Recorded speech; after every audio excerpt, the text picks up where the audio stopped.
بسم الله الرحمن الرحيم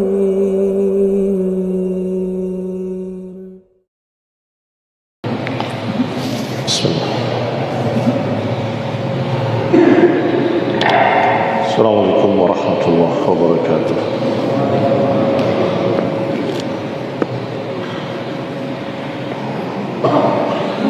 إن الحمد لله نحمده ونستعينه ونستغفره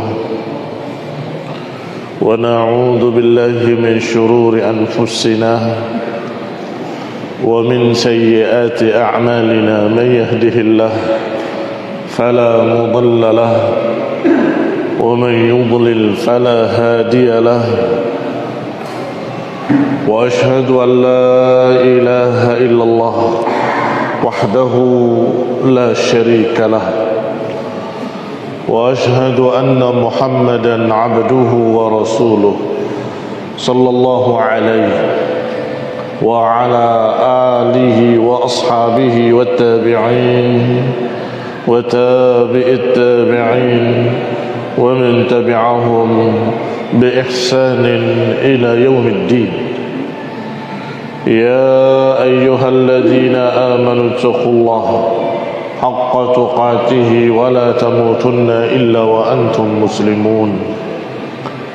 يا أيها الناس اتقوا ربكم الذي خلقكم من نفس واحدة وخلق منها زوجها وبث منهما رجالا كثيرا ونساء، واتقوا الله الذي تساءلون به والأرحام إن الله كان عليكم رقيبا.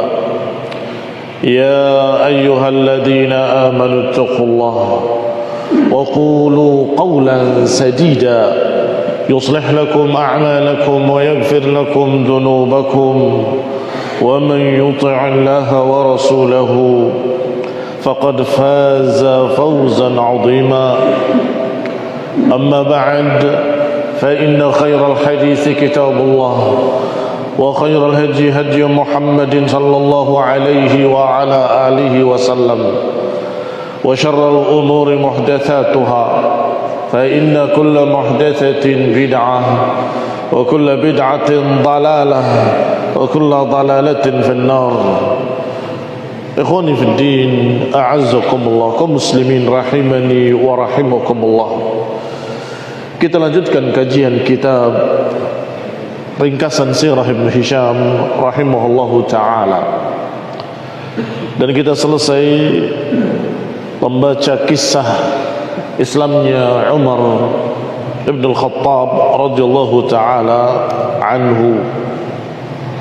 Yang berikutnya adalah pembahasan tentang khabarus sahifah, berita tentang surat perjanjian pemboikotan terhadap Bani Abdul Muttalib.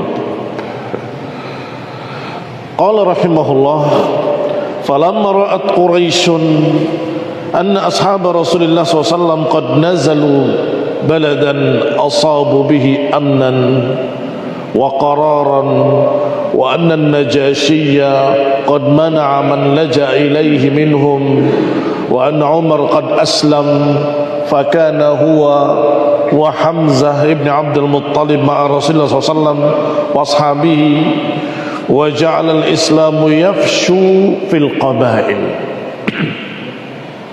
Ketika Quraisy melihat bahwa para sahabat Rasulullah SAW mendapatkan tempat yang tentram dan tenang di negeri Habasyah, di bawah kekuasaan dan perlindungan dari Raja Najasyi, dan juga sudah masuk Islam Umar Ibn al-Khattab dan Hamzah Ibn Abdul Muttalib, yang kedua-duanya merupakan jagoan-jagoan Quraisy,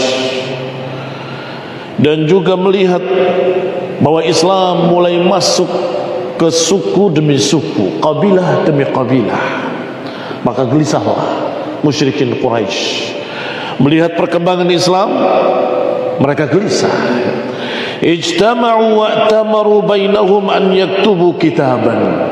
Maka mereka pun berkumpul, bermusyawarah, kemudian mereka mengusulkan untuk ditulis satu surat perjanjian. Yata'aqaduna fihi 'ala Bani Hashim wa Bani Abdul Muttalib.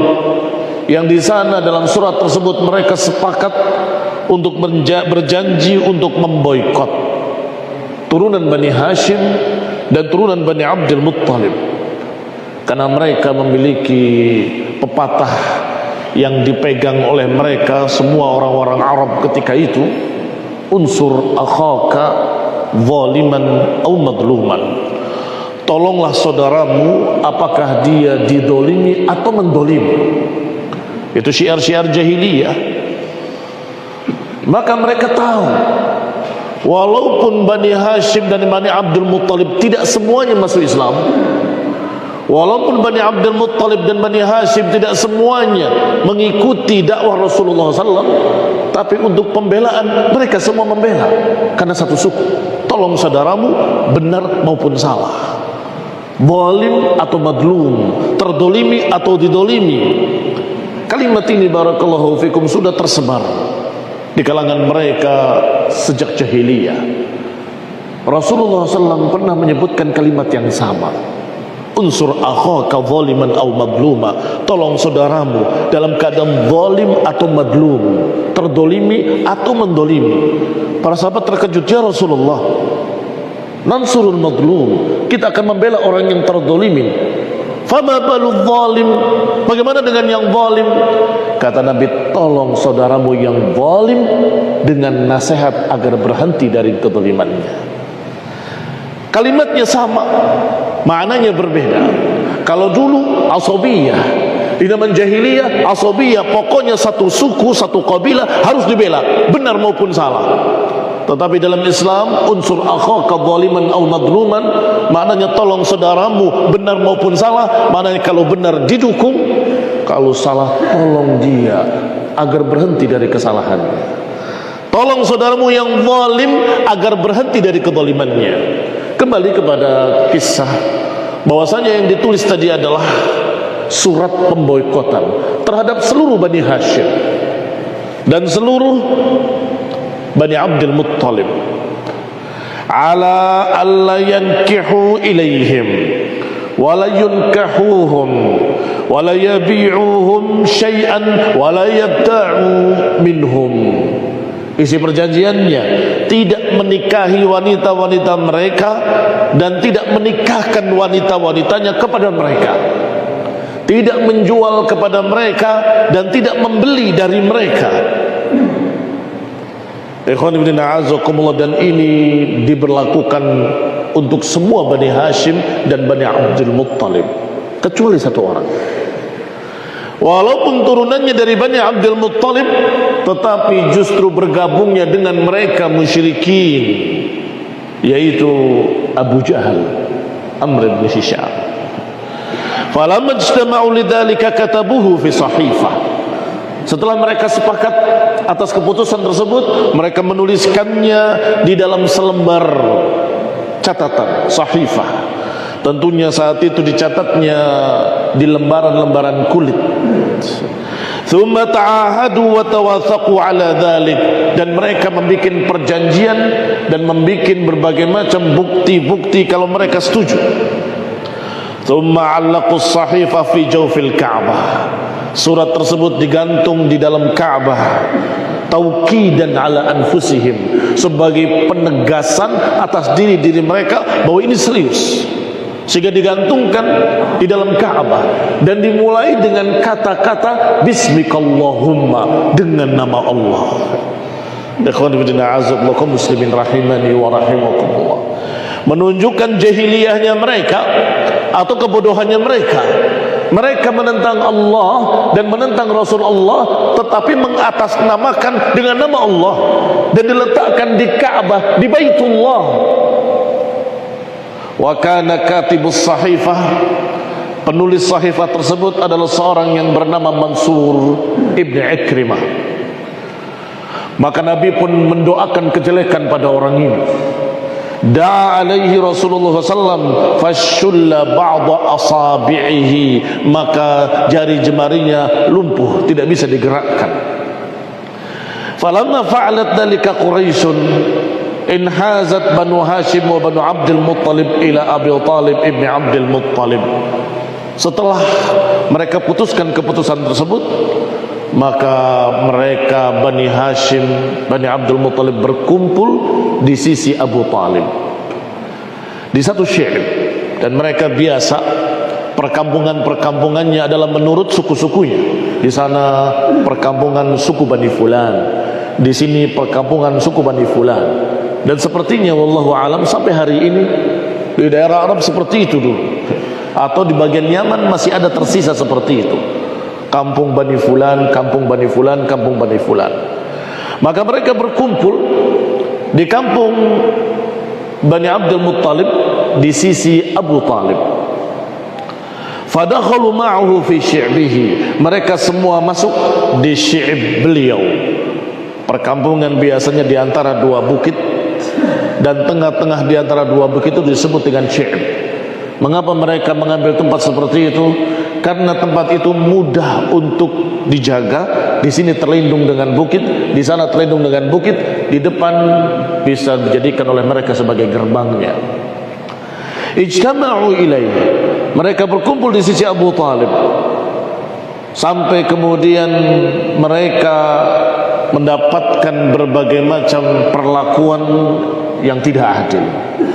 Wa kharaja min Bani Hashim Abu Talib, yang keluar dari Bani Hashim walaupun dari turunan mereka tetapi tidak diperlakukan dengan sama adalah Abu Lahab, Abdul Uzza ibn Abdul Muttalib. Ila Quraisyin fadaharahum wa kana yaqulu fi ba'di ma yaqul. Abu Lahab salah satu dari turunan Abdul Muttalib, tetapi tidak diboikot, itu dikecualikan, justru bergabung dengan musyrikin. Bahkan ucapan-ucapan Abu Lahab sangat-sangat membuktikan kalau memang dia sama sekali tidak mendukung, tidak membela Rasulullah SAW, bahkan sebaliknya memusuhinya dengan sekeras-keras permusuhan. Salah satu ucapan Abu Lahab, kata dia, ya'udni Muhammadun asya'an la araha. Muhammad ini berbicara kepadaku tentang sesuatu yang aku tidak lihat. Yaz'umu annaha kainatun ba'dal maut, dia menganggapnya nanti akan terjadi setelah mati. Famadza wada'a fi yadayya ba'da dzalik, apa yang akan diletakkan di kedua tanganku setelah itu? Thumma yunfakhu fi yadayhi, kemudian Abu Lahab meniupkan ke tangannya sambil berkata, tabban lakuma, celaka wahai kedua tanganku. Ma'ara fikum syai'an mimma yaqulu Muhammad, sungguh demi Allah, kata Abu Lahab, aku tidak melihat sedikit pun kebenaran dari apa yang diucapkan oleh Muhammad. Fa'anzala, maka Allah pun menurunkan ayatnya, tabbat yada abi lahabin wa tab. Ikhwan ibn a'azakumullah, lihatlah ucapan Abu Lahab, sangat membenci dan menganggap Rasulullah SAW berdusta dengan kalimat, dia berbicara sesuatu yang aku tidak lihat, dia mengucapkan demikian yang aku tidak melihat buktinya dan tidak melihat kebenarannya, dan seterusnya dan seterusnya. Maka turunlah kalimat tabbat yada abi lahabin wa tab. Di dalam footnote kitab kita disebutkan waqila, dikatakan pula bahwa turunnya ayat tadi adalah ketika Allah Subhanahu wa taala menurunkan ayatnya kepada Nabi alaihi salatu wassalam, wa anzir ashiratakal aqrabin, peringatkanlah kerabat dekatmu. Kharaja Rasulullah SAW, setelah turun ayat itu Nabi keluar sampai mendatangi Bukit Safa, kemudian menaikinya. Sampai di atas Bukit Safa, beliau memanggil dengan suara yang keras, ya sabahah, ya sabahah. Kalimat ya sabahah adalah kalimat yang diucapkan oleh Nadhirul Uryan. Nadhirul Uryan adalah pemberi peringatan dalam keadaan telanjang. Tentunya Rasulullah SAW tidak telanjang, tetapi kalimat tadi diucapkan oleh orang yang membawakan berita besar, sehingga dia akan berlari ke tempat yang tinggi dalam keadaan tidak berpakaian sambil berkata wa sabaha wa sabaha. Artinya ini berita sangat besarnya, sampai orang tadi rela menanggalkan pakaiannya untuk lari agar semua orang perhatian, Tetapi biasanya yang dianggap besar oleh mereka ketika itu adalah peperangan, serangan dari musuh. Maka Rasulullah SAW mengucapkan kalimat yang sama, tidak dengan cara yang sama. Artinya tidak memakai cara-cara menanggalkan pakaian, tetapi beliau mengucapkan kalimat tadi, wa sabaha, wa sabaha.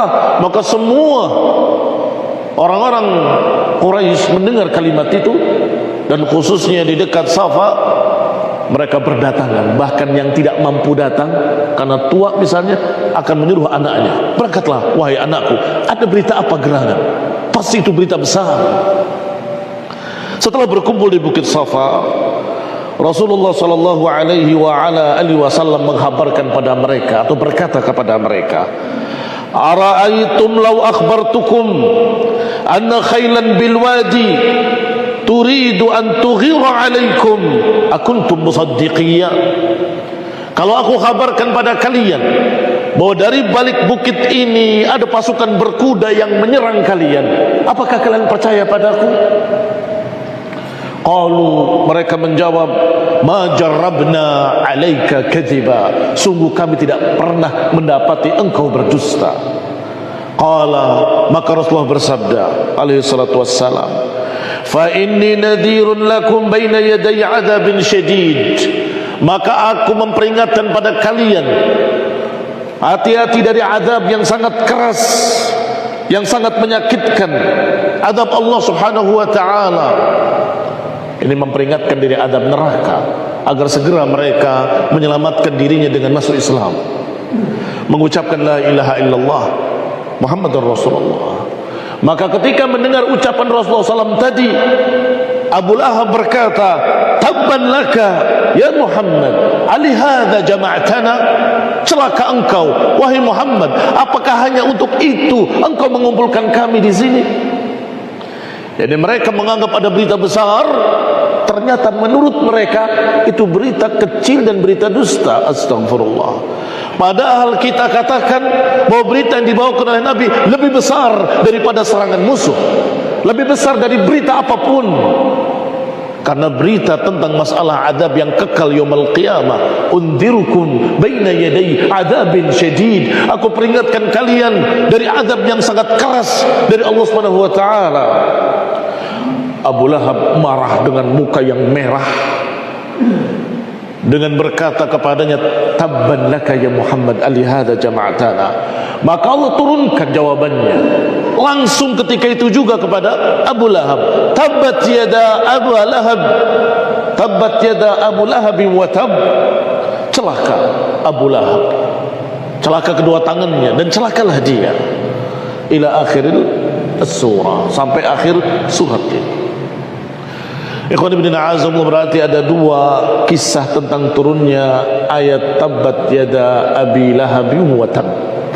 Yang pertama adalah ketika dia mengatakan bahwa Rasulullah SAW tidak menyatakan dengan benar, berita-beritanya semua dusta, berita-beritanya tidak ada yang aku dapati bukti kebenarannya. Sampai dia berkata, Abu Lahab, kepada tangannya sendiri, celaka wahai tanganku. Maka Allah katakan tabbat yada Abi Lahab wa tab. Kisah yang kedua adalah yang ini, dan ini lebih masyhur. Yang kedua ini, ketika dia mencerca Rasulullah, tabbat atau tabban laka ya Muhammad, Allah jawab tabbat yada Abi Lahab wa tab. Justru yang celaka adalah kedua tangan Abi Lahab, dan celakalah dia. Sayasla naran dzata lahab, dia akan masuk neraka dzata lahab. Ikhwan fillah a'azakumullah, kaum muslimin rahimani wa rahimakumullah.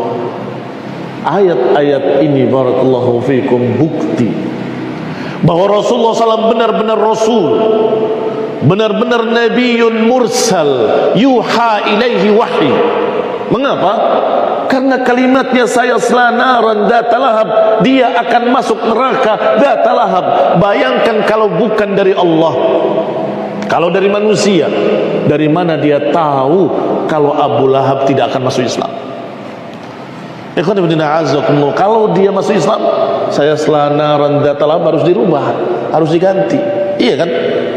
Oh, ternyata masuk Islam, diganti, dihapus. Itu kalau bikinan manusia. Tetapi karena ini dari Allah yang maha tahu bahwa Abu Lahab gak akan masuk Islam, maka kalimatnya sangat jelas tertulis dan tidak akan berubah sampai hari kiamat. Sayasla naran dzata lahab, dia akan masuk neraka dzata lahab. Pasti. Kalau kita berbicara, ucapan kita katakan insya Allah. Tetapi kalau Allah yang berfirman, Allah yang berkata, maka pasti dia akan masuk neraka, dan itu berarti dia tidak akan masuk Islam. Ikhwan ibn a'azamullah, kembali kepada pembahasan. Qala fa'aqamu ala dhalika sanataini aw thalathan. Akhirnya mereka diboikot sampai 2 atau 3 tahun lamanya. Hatta juhidu, sehingga mereka benar-benar sengsara, susah. La yasil ilaihim syai'un illa sirran, enggak sampai pada mereka sesuatu pun dari makanan atau bahan makanan pokok dan sebagainya kecuali secara sembunyi-sembunyi, mustakhfiyan. Itu pun dari orang-orang yang arada silatahum, yang ingin menyambung silaturahmi pada mereka, yang tidak ingin putus, dengan sembunyi-sembunyi memberikan makanan atau memberikan sesuatu atau mengadakan jual beli. Ini saya berikan untukmu ini dan itu. Ikhwan ibn a'azakumullah, sehingga mereka makan kulit-kulit yang kering yang sudah dipakai untuk peralatan, mereka makan. Karena mereka memiliki peralatan-peralatan dari kulit, seperti kirbah, tempat air dari kulit, seperti kemah dari kulit dan sebagainya. Ketika mereka kesusahan dan kelaparan, kulit-kulit tadi mereka masak, mereka bikin untuk bisa dimakan. Ikhwan ibn a'azakumullah kaum muslimin rahimani wa rahimakumullah. Faja'alat Quraisyun hina mana'ahu Allah minha wa qama ammuhu wa qaumuhu min bani Hashim wa bani Abdul Muttalib dunah wa halu bainahum wa baina ma aradu min al-batsh bihi yahmizunahu wa yastahzi'una bihi. Maka mulailah Quraisy, karena mereka enggan untuk menerima tauhid, untuk menerima dakwah Islam, sedangkan Rasulullah SAW dibela oleh pamannya, dibela oleh kaumnya Bani Hashim dan Bani Abdul Muttalib, kecuali orang tadi. Halu bainahum wa baina ma aradu minal batshi bihi, karena mereka melindungi Rasulullah SAW dari apa yang akan mereka lakukan, yakni kalau mereka menyerang atau membunuh atau menyakiti, mereka akan membela. Sehingga mereka hanya berbicara di mulutnya, menjelekkan Rasulullah, menghina Rasulullah, menjatuhkan kehormatan Rasulullah sallallahu alaihi wa ala alihi wasallam. Mereka tidak bisa memukul, mereka tidak bisa menyerang, mereka tidak mampu, tidak berani untuk menyakitinya. Sehingga yahmizunahu wa yastahzi'una bihi, yang mereka pakai adalah al-hamz wal lamz. Al-hamz wal lamz maknanya adalah cercaan dan cemoohan.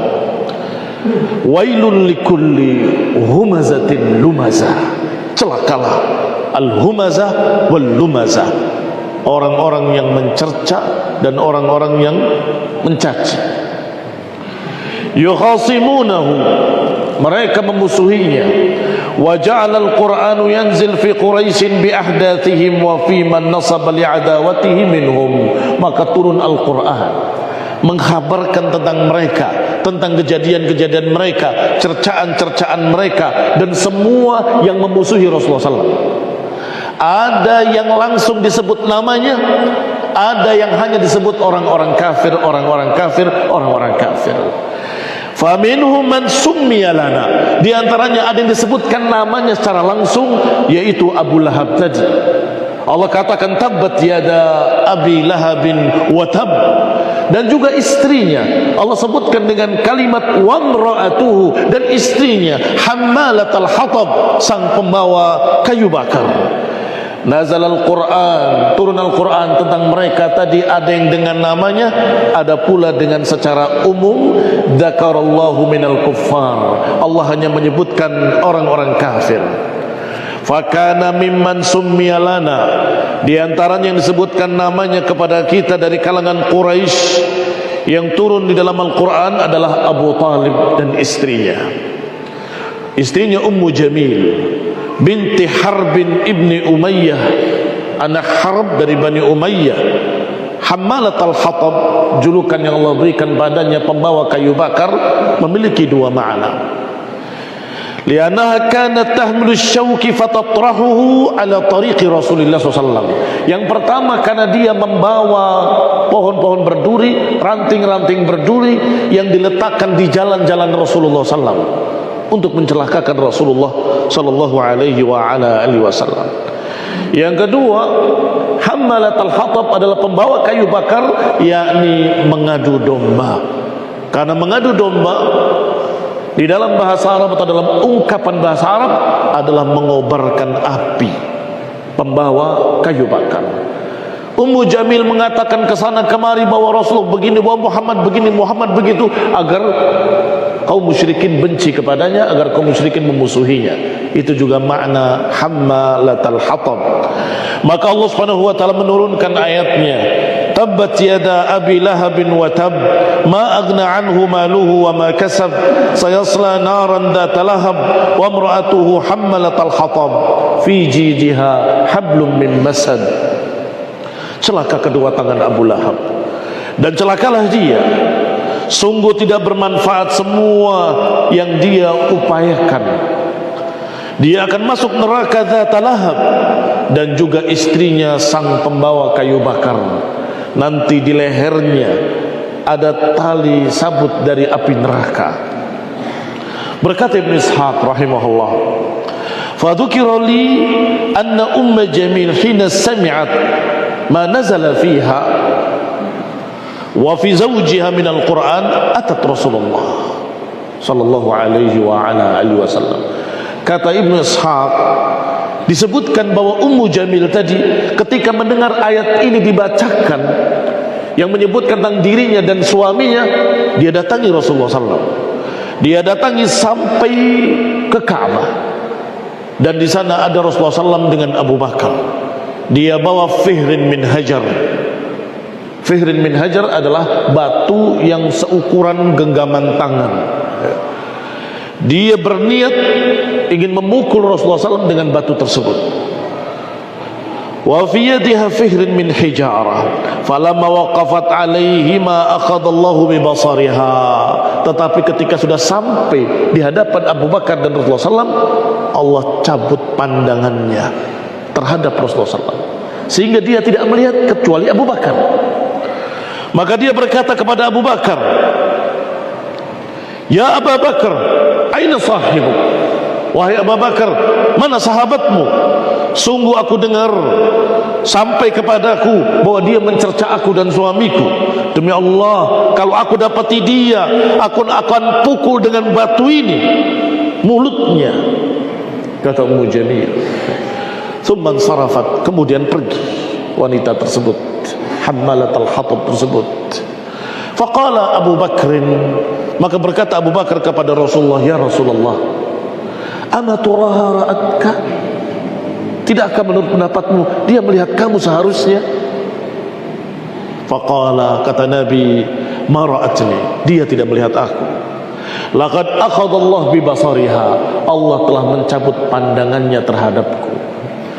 Allah Subhanahu wa taala menyelamatkan Rasulullah sallallahu alaihi wa ala alihi wasallam. Yang berikutnya adalah Umayyah bin Khalaf. Ini juga tokoh musyrik kafir yang banyak memusuhi Rasulullah SAW. Umayyah bin Khalaf bin Wahab bin Hudzafah bin Jumah dari Bani Jumahi. Karena idza ra'a Rasulullah sallam hamazahu wa lamazahu. Setiap bertemu Rasulullah sallam mesti dia akan mencercanya, akan mengejeknya. Hamazahu wa lamazahu. Maka Allah turunkan ayatnya, wailul likulli humazatin lumazah. Celaka bagi para pengumpat dan pencela. Alladzi jama'a malan wa 'addadah, yaitu orang yang mengumpulkan hartanya dan menghitung-hitungnya. Jadi yang mencerca Rasulullah ini Umayyah ibn Khalaf, orang kaya, tapi kerjaannya hanya menghitung-hitung harta. Wa yasabu anna malahu akhladah, dia mengira bahwa hartanya akan mengekalkan dia.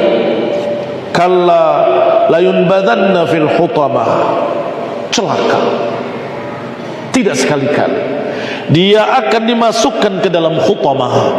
Tahukah engkau apa itu hutamah?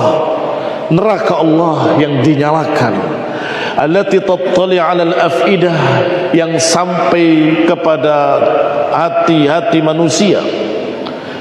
Innaha 'alaihim mu'sadah, mereka di dalamnya dalam keadaan tertutup. Fi 'amadin mumaddadah, mereka terikat di tiang-tiang yang menjulur. Ikhwan ibn a'azakumullah, kaum muslimin rahimani wa rahimakumullah. Tidak disebutkan namanya sehingga terkena pada Umayyah bin Khalaf dan terkena pula pada seluruh pencaci dan pencerca agama. Jangan khawatir, Allah sudah membalasnya, Allah sudah mengancamnya, Allah sudah menghinakannya sebelum mereka berbicara. Ketika kita tersayat hatinya mendengar ucapan-ucapan orang kafir mencerca agama, mencerca Nabiullah Ibrahim alaihissalam, mencerca Nabiullah Musa alaihissalam, mencerca Nabi kita Nabi Muhammad SAW, maka cukup untuk mereka ayat ini. Wailun likulli humazatin lumazah, alladhi jama'a malan wa 'addadah, yahsabu anna malahu akhladah, kalla layunbadanna fil hutamah. Kita sudah dibela oleh Allah, mereka sudah dibalas oleh Allah sebelum mereka berbicara. Dan inilah ikhwani fillah azakumullah hikmah mengapa tidak disebutkan namanya secara khusus, tapi disebutkan ciri-cirinya: tukang mengumpat dan mencela. Wal-As, yang ketiga, Al-As ibn Wa'il As-Sahmi. Kana Khabbab ibn al-Arat, Khabbab ibn al-Arat radhiyallahu ta'ala anhu, sahabat Rasulullah SAW yang mulia, adalah seorang pandai besi. Beliau membuat pedang, menjualnya, dan begitulah kerjaan beliau radhiyallahu ta'ala anhu. Di antara pembelinya adalah Al-As bin Wa'il, memberi pada dia beberapa pedang-pedang dan belum membayar. Hatta kana lahu alaihi mal, maka Khabbab ibn al-Arat memiliki harta di tangan Al-As. Faja'a yataqadahu, beliau datang untuk menagihnya. Mana uang bayaranmu terhadap pedang-pedang yang kamu beli? Dijawab oleh si kafir ini, ya Khabbab, alaysa yaz'um Muhammadun sahibukum hadha alladhi anta ala dinih? Wahai Khabbab, bukankah Muhammad sahabatmu yang engkau mengikuti agamanya berkata nanti ada kehidupan lain di dalam surga, dan bagi siapapun dalam surga bisa meminta apapun, emas, perak, pakaian, dan segala apapun. Khabbab menjawab, iya, memang benar akan ada kehidupan lain. Kalau begitu fa'anzirni ila hadzal yaum, kalau begitu tundalah bayarannya, nanti saya akan bayar hutangku di hari itu. Fa wallahi la takunu anta wa sahibuka ya Khabbab athara 'indallahi minni wa la 'azama haddan fi dhalik. Sedangkan engkau dan sahabatmu wahai Khabbab tentunya lebih dipentingkan dan pasti akan masuk ke dalamnya. Di sana saja nanti bayarnya. Ikhwani fillah a'azakumullah, na'udzubillah, bukan hanya mengejek, bukan hanya mencerca, tapi merasa dirinya juga akan masuk surga dan bisa ketemu dengan ahli surga dan bisa bayar. Ini barakallahu fikum adalah kesombongan yang luar biasa. Maka Allah turunkan ayatnya, afara'atal ladzi kafara biayatina wa qala la utayanna malan wa walada attala'al ghaiba am ittakhadha 'inda ar-rahmani ahda. Kata Allah, lihatlah, apakah tidak engkau lihat orang kafir itu yang kafir terhadap ayat-ayat kami, mengatakan bahwa kami akan diberi harta, kami akan diberi kekayaan nanti dan keturunan nanti. Attala'al ghaib, apakah dia bisa melihat yang ghaib? Amittakhadha 'inda ar-rahmani ahda, atau dia punya perjanjian dengan Allah? Dari mana dia tahu kalau dia akan masuk surga? Apakah dia bisa tahu yang ghaib, atau dia punya perjanjian dengan Allah?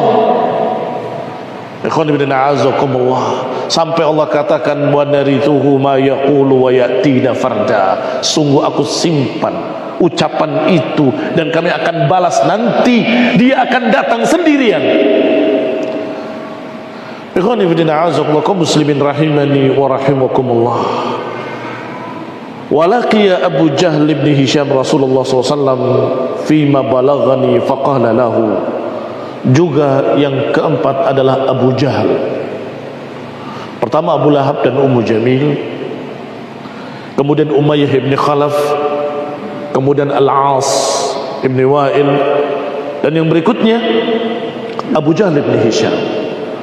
Pernah bertemu dengan Rasulullah SAW, faqala lahu, dan berkata kepadanya, ya wallahi ya Muhammad, la tatrukanna sabba alihatina wala nasubanna ilahaka alladhi ta'bud. Wahai Muhammad, tinggalkanlah cercaan-cercaanmu kepada Tuhan-Tuhan kami. Kalau tidak, kami pun akan mencerca Tuhanmu yang kau sembah. Kalau engkau mencerca Tuhan kami, kami akan mencerca Tuhanmu yang kau sembah. Inilah ajhalun nas. Memang dungu, betul-betul dungu. Pantas kalau dijuluki dengan Abu Jahlin, bapak kebodohan, karena memang dia memiliki al-jahl yang sangat tidak berfikir dengan baik, la ilman wala aqlan, tidak memiliki ilmu, tidak memiliki akal.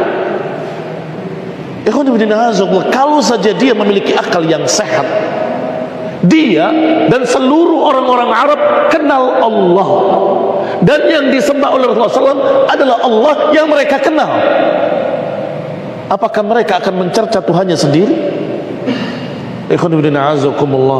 Mereka menganggap berhala-berhala itu Tuhan-Tuhan kecil dan menganggap Allah sebagai Tuhan besar.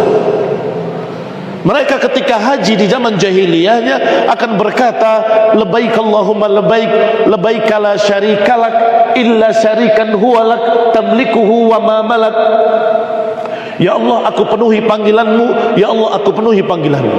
Tidak ada sekutu bagimu kecuali sekutu-sekutu yang kau miliki mereka dan mereka tidak memiliki engkau. Artinya apa? Artinya mereka punya keyakinan bahwa Allah itu Tuhan yang paling besar. Makanya pemboikotan tadi diawali dengan kalimat Bismikallahumma, dengan nama Allah. Tetapi si Jahal ini, Abu Jahal ini berkata, kalau engkau cerca Tuhan kami, aku akan cerca Tuhanmu yang kau sembah. Yang mencerca Allah Subhanahu wa taala. Ini na'udzubillah, lam nara ajhal min hadza. Kita tidak pernah melihat orang yang lebih dungu daripada Abu Jahal ini.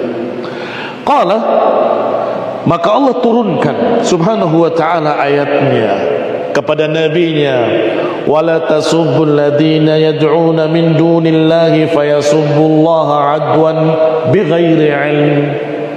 Jangan engkau cerca Tuhan-Tuhan yang mereka seru, niscaya mereka akan mencerca Allah dengan kebodohan, bighairi ilmin, tanpa ilmu. Ikhwan ibn a'azakumullah, kaum muslimin rahimani wa rahimakumullah. Disebutkan oleh Allah Subhanahu wa taala agar jangan mencerca Tuhan-Tuhan mereka. Khawatir mereka akan mencerca Allah dengan tanpa ilmu. Ikhwan ibn a'azakumullah, ini namanya bukan mudahanah, tetapi mudarah. Mudarah itu barakallahu fikum tidak kita mengorbankan agama sedikit pun, tetapi tahanlah lidah kita dari mencerca Tuhan-Tuhan mereka. Khawatir mereka dengan kebodohannya mencerca Allah Subhanahu wa taala, berarti kita yang menyebabkan Allah dicerca.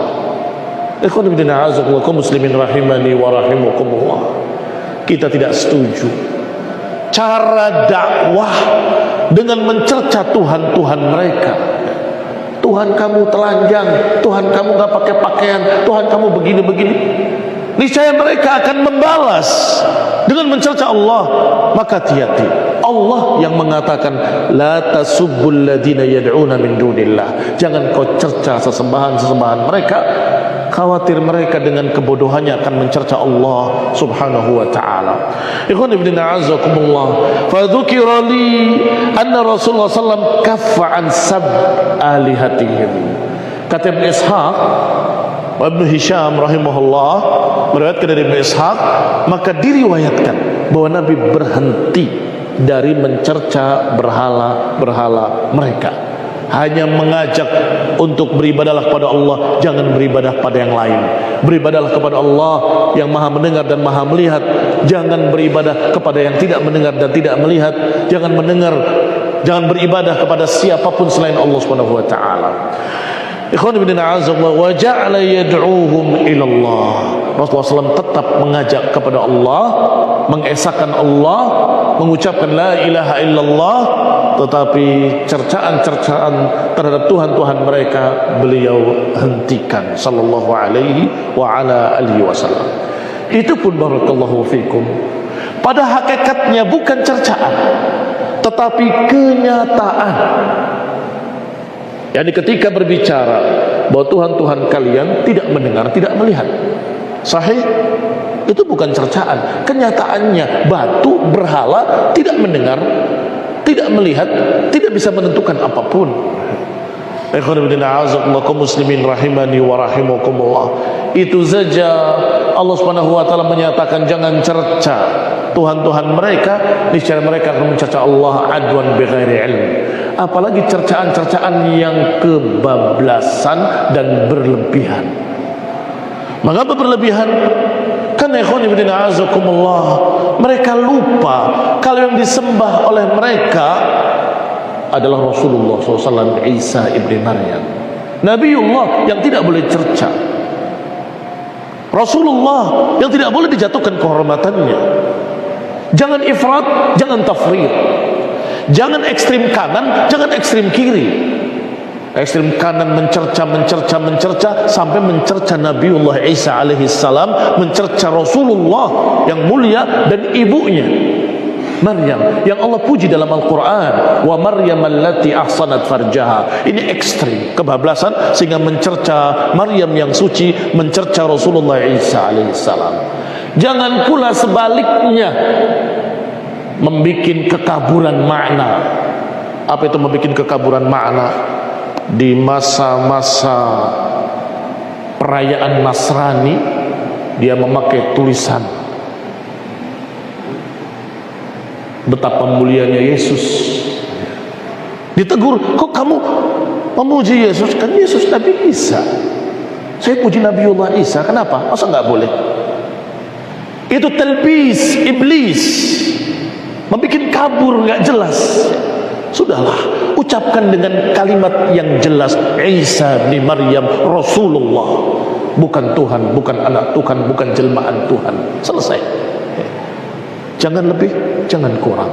Jangan ekstrem ke kanan, jangan ekstrem ke kiri, seakan-akan dia katanya toleransi sehingga dia memuji Yesus dengan anggapan hatinya, saya memuji Isa, bukan memuji Yesus. Ini pengkaburan yang dilakukan oleh para hizbiyun. Nasallahu salama wal afiyah wal hidayah wa rahmah. Nasallahu ta'ala at-taufiq, nasallahu ta'ala at-thabat ala tauhid wa sunnah. Wa sallallahu ala Muhammadin wa ala alihi wa ashabihi wa sallama tasliman katsira. Subhanakallahumma wa bihamdik, asyhadu an la ilaha illa anta, astaghfiruka wa atubu ilaik. Wassalamu alaikum warahmatullahi wabarakatuh.